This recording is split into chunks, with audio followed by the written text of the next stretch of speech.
In this week's Parsha, we read of the competition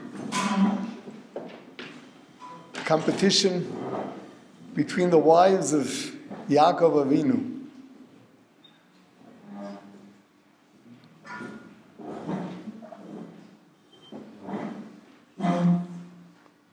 To build Klal Yisrael, to build the Jewish nation.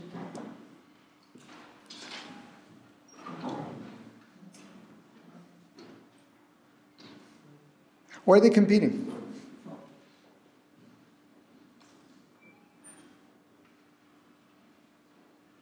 I mean, if they are supposed to be to us the symbol of what we're all about, competing on a personal level seems so much out of place.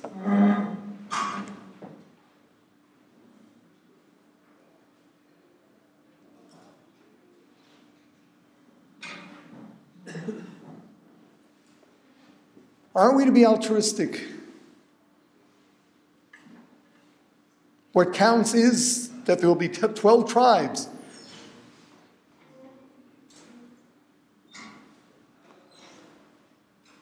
How many from which mother? Does that really make a difference to humanity?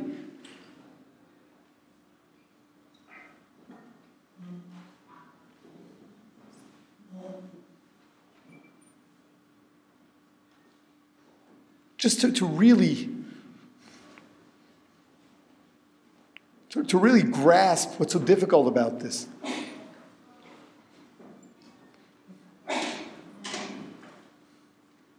So Chazal tell us, Rashi tells us, that Yaakov Avinu understood. He understood what Lavan was like, and the odds are that although the deal was he was working to marry Rachel, he'd probably give him Leah.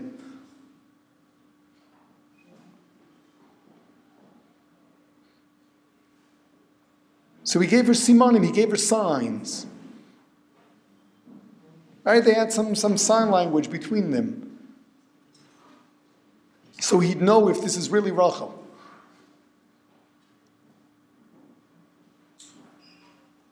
Rachel, realizing that her father was sending Leah, who would be terribly embarrassed if she was found to be posing as Rachel, goes to her and gives her those simanim.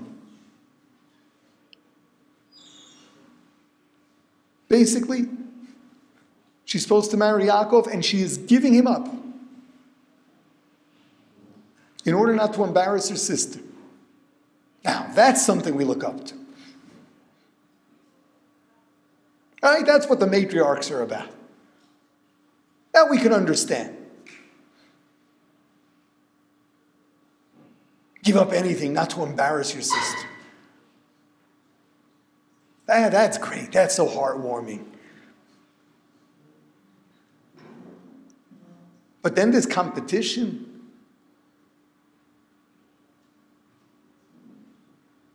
This competition where each one wanted as great a share as they could. Having more tribes, the future of the Jewish nation, come from them in particular. That's not so heartwarming.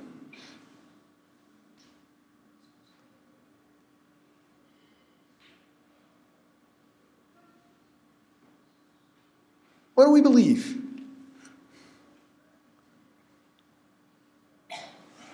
Something has to get done. If Klal Yisrael is in need, if someone else can do it, get in his way, you got to do it. You got to be the one.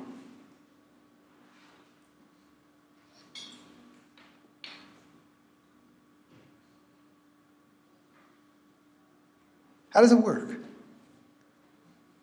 Are we competing with each other?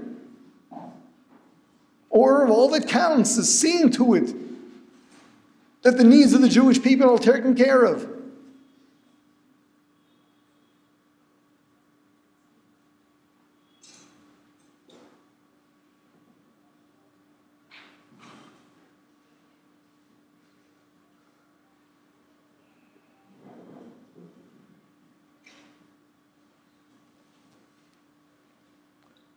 So we got to discuss something.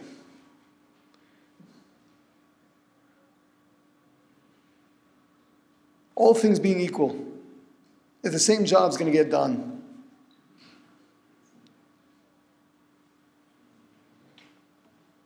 we're not looking for who gets the credit.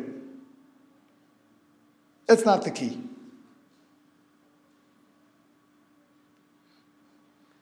It's just that every one of us is different. And everything's got a flavor of its own.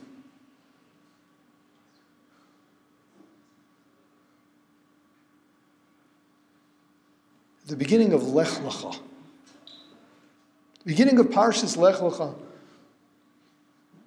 so we find an interesting Rashi.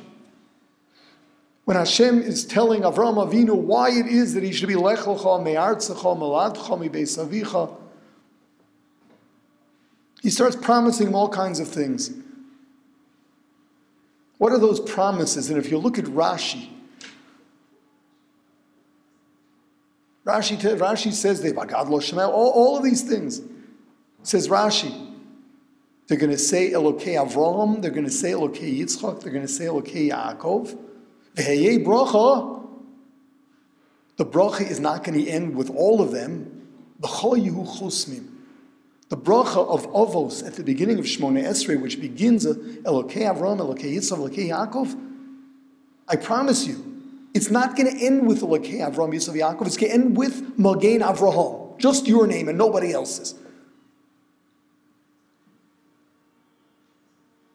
That's what Avraham Avinu is all about, huh? It's not just that he gets his name on it. It's got to be that it's only his name and no one else, and not just no one else's, not even his child and grandchild, his own child and grandchild. Get out of the way. This is mine.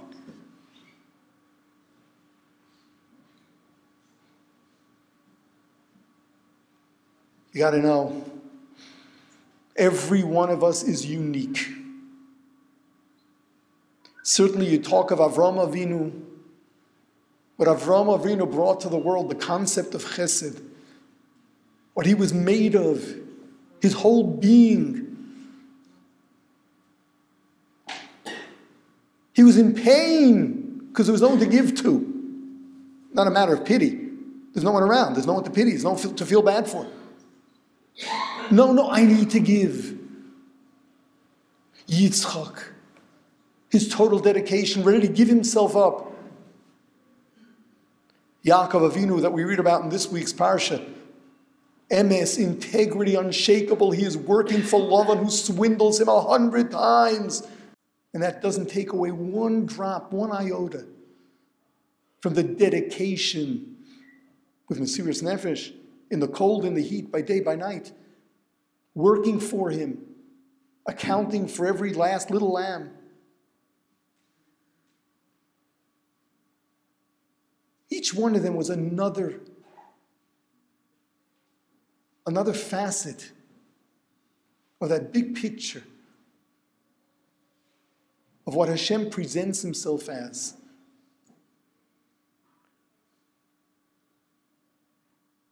Everyone has what we call Shorish HaNeshama, this spiritual personality, a way of looking at things, his facet of truth, where Hashem makes every one of us to be different, to see things differently, to think differently, to grow differently. There's no one brand X picture of perfection. For everyone, it's a different flavor. And one who pursues truth, wants that which he is made of to make its mark, not in order to go down in history, but in order to change the face of the Jewish people and humanity in the way his neshama sees it. Avraham Avinu, who was all chesed, wants to see to it that this is the mark of the Jew. He can't see it any other way. This is the greatest. And although the other midos came from his own child, his grandchild, telling Avram Avinu, B'chol Yehu Chosmim, yours, that's going to be the seal of the Jew. And indeed, we're told the sign of a Jew, Rachmanim, Baishanim, Gomle Chasadim. The Jew gives, the Jew cares, regardless of what any Jew believes in, regardless of what any Jewish community believes in or doesn't believe in. It is all centered around social concerns. That's the way it's always been, and that's the way it is today. That is the mark of the Jew. The Imahos, every one of them was different. Every one of them wanted to see that their influence on the future of the Jewish people, on the basis of what they're made of, that will prevail. They want to make their mark in the biggest way possible. This is not selfishness. When you believe in something because that's what you're all about, you want to make that contribution and you want that to prevail.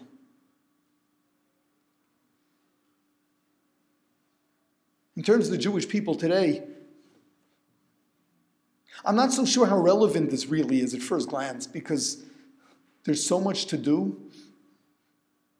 It's not a matter of who's going to get it done. If every one of us does what he's supposed to, it's still not going to be enough. There's so much to do. It's only the participation of all those who know and care that it's going to happen. But nevertheless,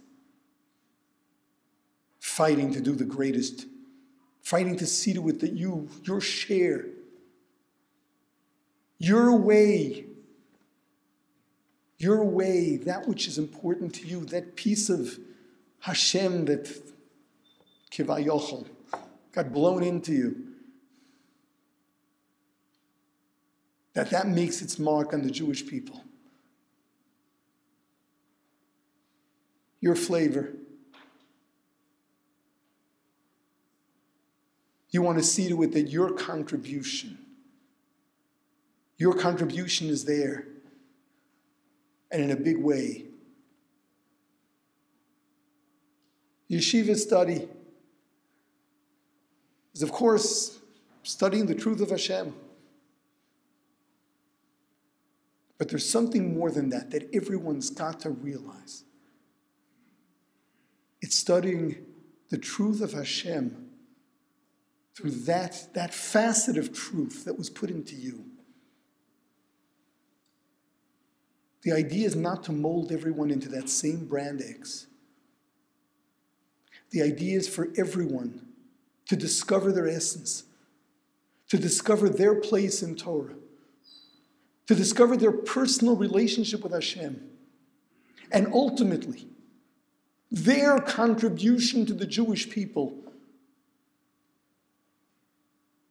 And at that point, they should be inspired to make the greatest contribution to the Jewish people so that what it is that they're made of has a greater presence.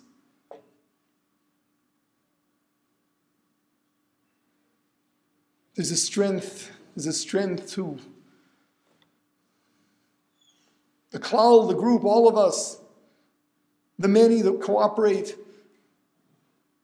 Of course, we've got to care for one another, never get in one another's ways, and see to it that we support one another. In the process of our own study, that we help one another grow.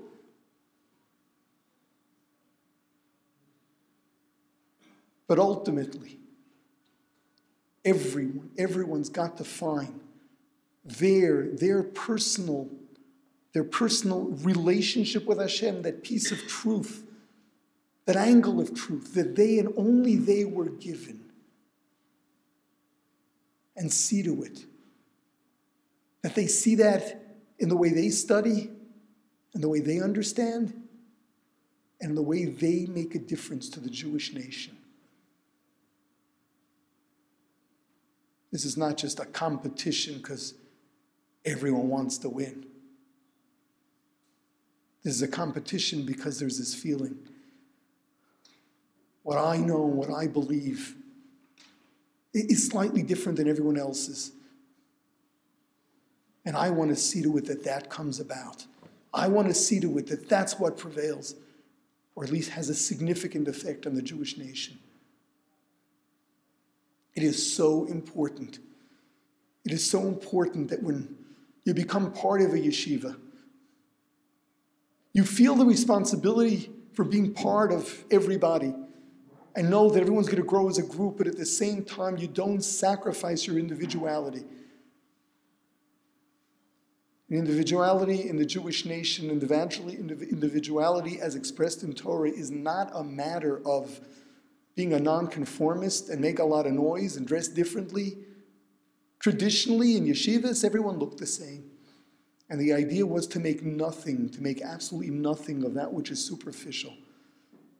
But internally, everyone is an individual. It is our responsibility to see to it that you do find yourselves, but you got to do the work too. And it's your responsibility that you go with that, and that every one of you makes his personal mark on the Jewish nation in as big a way as possible, so that that facet of Hashem's truth that was put into him